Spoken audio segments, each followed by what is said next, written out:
Toronto, if you love me, please get loud. I said, please get loud. I said, please get loud. Look at my city. I'm so proud. I made it. Well, he's 26, he's from Toronto, he's eloquent, thoughtful, and he's got a massive hit record. Drake, good to have you here. Thanks for doing this. Thank you very much. And congratulations on this new baby of yours that's getting critical acclaim. There's a fluidity on this record, a continuation of your style, of what you do between the rapping and the singing. Mm-hmm. And many people have made the case that didn't really exist in the norm, at least at a major level, before you. Has that become the norm for you? I think that with this particular album, what I tried to do was find the perfect balance between rapping and melody. I love melody. I sing. That's what I do. I've been very open about that, you know. I caught a lot of scrutiny on the last record because there were distinct singing moments. There were borderline ballad moments. It's my birthday, I get high if I want to. Can't deny that I want you, but I lie if I have to. Cause you don't say you love me to your friends when they ask you. Even though we both know that you do, you do. What I tried to do with this album was blur the lines so that even when I am singing, it just doesn't feel like singing. And even when I'm rapping, the cadences are almost melodic to the point that they stick in your head. Got my eyes on you. You're everything that I see. I won't show high love and emotion endlessly. I do make music that makes you feel something, but I'm so sick of people saying that that I'm like lonely and emotional and like associating me with this like longing for a woman or sad guy. Yeah, I hate that, man. It bothers me so much because my life is constantly exciting. It's not some sad, depressing story. So as far as the soundscapes go, that's just the music that I choose to make, man. I make my music strictly for the purpose of like driving at nighttime. You know, I mean, I would be looking at this city, and if the music matched that scenery, then I was like, it was right for me, and I still do that. There's no need for us to rush this through. Put your hands in Drake and I. Staying true to his sound, Drake released the highly anticipated new album, Nothing Was the Same. It immediately struck a chord with critics. Gosh, we love this guy. Please welcome Drake! Done saying I'm done playing. Last time it's on the outro. Stuck in the house, need to get out more. I've been stacking up like I'm fundraising. Most people in my position get complacent. Come places with star girls. End up on them front pages. I'm quiet with it, I just ride with it. You said this is a more aggressive record. Some people talk about the confrontational lyrics. That's just kind of the nature of rap and hip hop music. People have to understand that, you know, it's a very unique genre in that regard. That Confrontation is inherent in the art form? I believe so, yeah. Competition is inherent in the art form.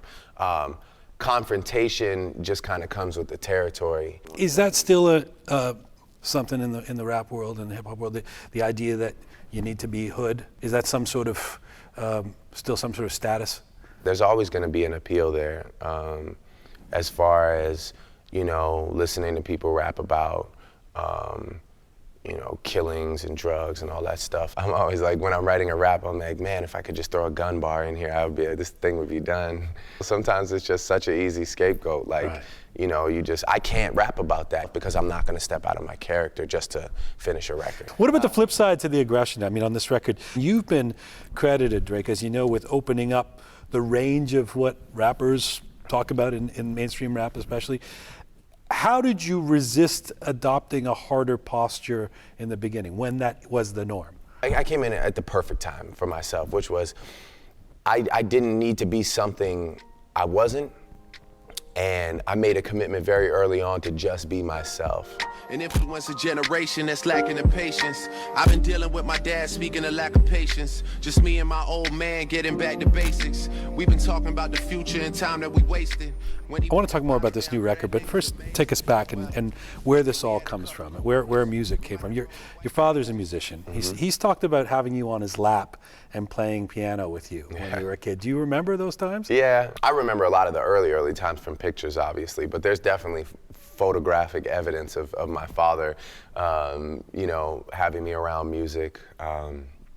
And there's pictures of me performing with like a band when I'm like really, really young. My dad used to gig around the city, and eventually he integrated me in his act. Like, so I would come up and sing this song, Ride, Sally, Ride. Like Mustang Sally? Mustang Sally, yeah. Sally, yeah, ride.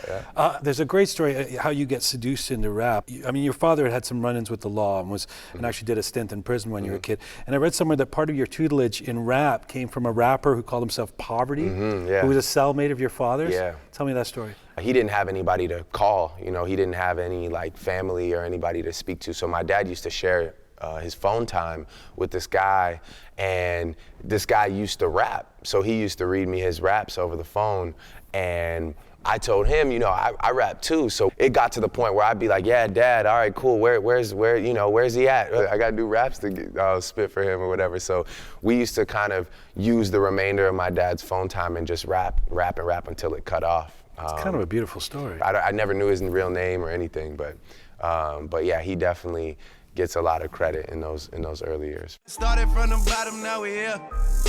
Started from the bottom, now the whole team here. Started from the bottom, now we here. Started from the bottom, now the whole team here. Boys, Born to a white Jewish mom, Drake spent much of his early years growing up in Toronto, a place he still proudly calls home. And what did Toronto represent for you at the time? I mean, you grew up in a fairly white neighborhood. You're this biracial kid. Did you fit in? I didn't grow up in a white neighborhood. I grew up on Weston Road, and I only moved to Forest Hill because my mother is an incredible woman who was willing to live far beyond her means for the sake of her family. We rented someone's basement and the first floor. I didn't have some mansion. I wasn't, you know, I grew up with a mother that was deep in debt because she wanted the best for her family. So being biracial was obviously tougher in Forest Hill than it was, you know, in the west end of the city. But I sort of made friends as I could, you know, and I had a tough time, definitely had a tough time. Like there's a paradox that emerges when it comes to you, the two personalities of Drake, right? There's this confident guy who wants to be number one, and then there's the vulnerable, emotive guy who almost converge on insecure at times. Do you see that paradox in yourself? It's just that a lot of people will only show you the confident side, especially in music, because the vulnerable side is like, they don't want to go there. You know, I'm okay with going there. That to me is supreme confidence. Nicely said. So you decide to take this music path, and you know, in the bigger scope of things, it doesn't take that long before you blow up in the United States. But what was the response you get as a Canadian black Jewish rapper trying to get attention in the U.S.? I think the details of my like background kind of came afterwards. I think what caught first was the music. And I always say, I wouldn't have it any other way, man, because I truly don't know if I'd be here if I didn't have so much to potentially overcome, as some people may look at it. I mean, to me, you don't look at it that way. Yeah, I never looked at it as overcoming anything. I was just like, man, I just got to be a good rapper. But you know, to a lot of other people, they were like, wait, what? You're Canadian, you're Jewish, and you're half, you know, it's just like mind-blowing things to them. Please welcome home Toronto's own and your host this evening.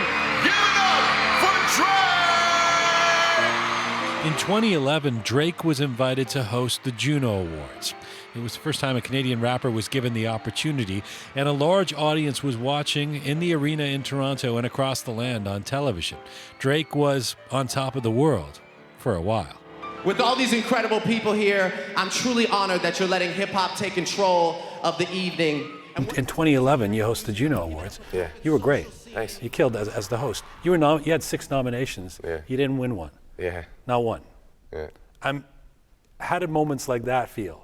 That was a tough night for me, just because I put in a lot of work, you know, and I didn't understand it really. I know what it is. Earlier this year, Drake took home a coveted Grammy Award for Best Rap Album. Oh my God. Like the greatest part. Gotta have a little drink out of this. For many artists, that would be the true measure of success. I want the money, money in the cars, cars in the clothes. I suppose I just wanna be successful. I want the money and the cars, the clothes and the hose. I just want to be successful. Is that still your definition of success? That was just the naive young man's definition of, you know, like starry-eyed success at Do that you time. feel like you are successful? Yes, I do. I always want more. But dude, you said you wanted to have $25 million by the time you're 25. You did that. Now you say you want $250 million by the time you're 29. I mean, this is, given the modest way you grew up, what does money mean to you? Well, I think less than the dollar value, it's just more about the idea of growth and business mindset too. You know, 25 million at the time seemed crazy to me, but when you start becoming a headlining touring act and, you know, brands want to get involved with you and you can go do private events and whatnot, it's, you know, you're capable of making it. And now I want to, you know, for sure, obviously keep touring, keep making music, but now I want to do something that has maybe nothing to do with music. Why do you care so much about success? Have you figured that out? I'm just addicted to it. Why? I think that I've sacrificed so much for it already and dedicated so much of my time that I have to push it as far as I possibly can. I interview a lot of artists who will say, and I'll say, what is the dream here? What do you know, I just want to be able to play music, make a living. You know, it's just about the art. I mean, whether they're being duplicitous or not in the answer, they don't publicly say, I want to be number one, especially Canadian musicians. Right. You're not afraid to say that. Tell me why. Well, I don't want to be number two. I think that would be a weird thing to sit here and say, or I don't care, you know, I like to say I just want to win. If the career of Drake one day is a book, a full career in a book, what chapter are we in? Oh man, how many chapters are there? Let's say there's 10 chapters. We'd be chapter 4. Yeah, chapter 4. What's the chapter called? Nothing was the same. It's great to have you here, man. Yeah, thanks Thank a lot. you so much man. for doing this. Appreciate it. Yes, sir.